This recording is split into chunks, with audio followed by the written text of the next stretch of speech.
On est en 2026 et il y a encore beaucoup d'entreprises B2B qui bricolent énormément. Je le vois constamment quand j'audite des stratégies commerciales.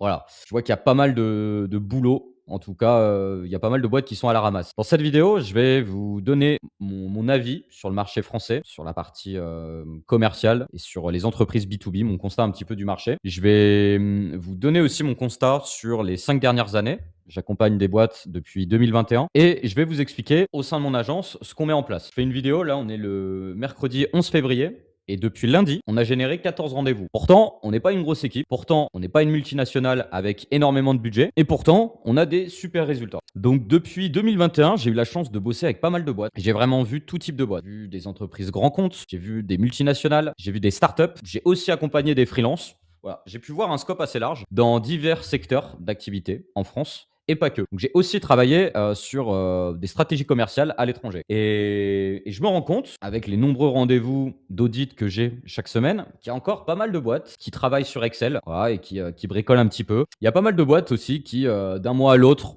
changent complètement de stratégie. Donc, par exemple, voilà, leur agenda est vide. Donc là, ils vont se mettre sur un gros rythme de prospection. Donc l'agenda se remplit. Ensuite, du coup, voilà, il n'y a plus du tout d'acquisition qui est en place. Donc on se ralentit, etc., etc.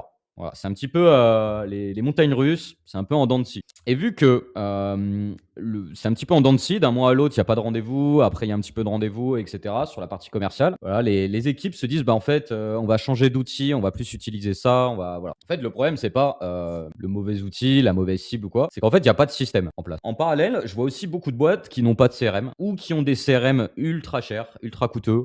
Mais voilà, les équipes commerciales ne s'en servent même pas. C'est pas mis à jour. Il y a encore beaucoup d'actions manuelles qui sont effectuées. Et voilà, ça c'est un petit peu le constat en France. C'est un peu le bordel dans tous les sens. D'un côté, on a des outils ultra chers. On crame son budget dans des ERP à plus de 30 000 euros. D'un autre côté, on travaille toujours sur Excel. D'un autre côté, les équipes n'ont pas de méthodologie et sont un peu livrées à elles-mêmes. Les fondateurs, eux, ce qui les intéresse, c'est le cash et les signatures. Mais il n'y a pas de directive, il n'y a pas de planning, il n'y a pas de vraies réunions en début de trimestre, chaque mois et chaque semaine. Voilà, c'est un peu le bordel.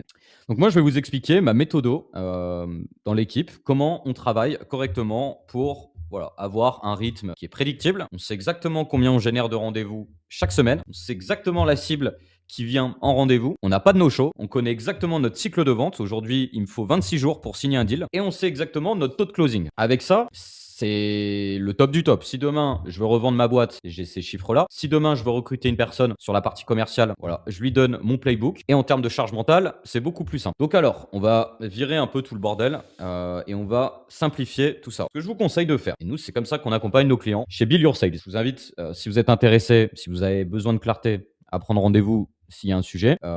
Mais comment on travaille? C'est que chaque début de trimestre, on va définir ce qu'on appelle des OKR. On va définir un chiffre d'affaires à atteindre. On a nos offres qui sont déjà posées. On connaît le panier moyen de chaque client. Ensuite, dès que la partie chiffre d'affaires oseille est posée, là, on va se dire, bon, il nous faut quoi pour arriver à ce chiffre-là? On connaît notre taux de prise de rendez-vous. Donc, on sait que pour atteindre ce chiffre d'affaires-là, ça va représenter X clients. Pour avoir X clients, on sait qu'il nous faut X rendez-vous de découverte, d'audit. On sait que sur X rendez-vous, on sait notre volume d'acquisition en termes de contenu, en termes de prospection. Ensuite, du coup, on connaît les cibles les plus rentables et les cibles avec lesquelles on a le plus de résultats et qui restent le plus longtemps aussi, c'est important. Et donc, à partir de ça, on va se dire, bon, on a nos 3 personas winners, on a nos 3 champions. On va peut-être aller chercher aussi d'autres verticales pour élargir un peu le scope. Et par rapport à ça, donc on a notre objectif de résultat, on connaît notre objectif d'action. Donc ça, c'est sur un trimestre, par exemple le Q1. Ensuite, on va le décomposer en mois et en semaines. Et à partir de là, on sait exactement ce qu'on doit faire chaque mois sur la partie commerciale. Le but du jeu, c'est de poser ça, de poser un planning commercial. Et ensuite, en avant, on va aller au résultat. On va mettre en place des actions et on va analyser ces résultats pour voir si on part dans la bonne ou dans la mauvaise direction par rapport au plan initial. Et du coup, c'est hyper important pour moi et pour l'équipe de faire des réunions, du coup, des starter week, on a appelé ça comme ça, et de voir un petit peu voilà, ce qui se passe, ce qu'il y a de prévu cette semaine et ce qui s'est passé la semaine d'avant. On aime bien faire ça le lundi matin et constamment pour voir si du coup on respecte la roadmap, pour voir si on respecte l'objectif. Et en faisant ça, en analysant vos chiffres, vos campagnes de prospection et avoir un rythme de croisière et à chaque fois analyser ce qui s'est fait, réitérer, mettre à jour un petit playbook d'acquisition, en fait, vous allez commencer à voir des choses qui vont être prédictibles, qui vont commencer du coup à se ressembler. Et demain, Vous avez la capacité de recruter rapidement une personne, de lui dire: «Voilà ce qui marche, tu as juste à suivre ça et tu verras, ça va bien se passer».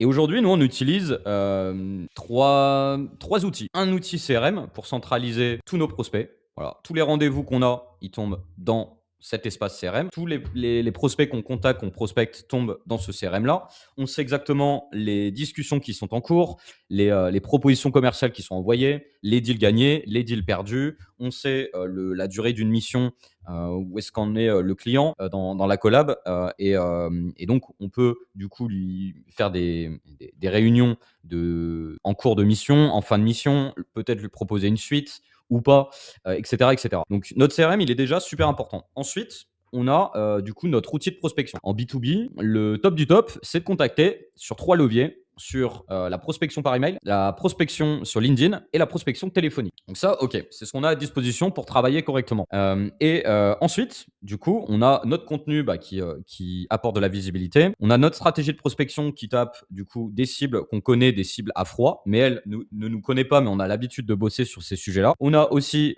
des cibles qu'on travaille par rapport à notre contenu, donc des cibles qui nous connaissent déjà, qui viennent par exemple sur des webinaires, des conférences, qui interagissent avec nous sur les réseaux sociaux.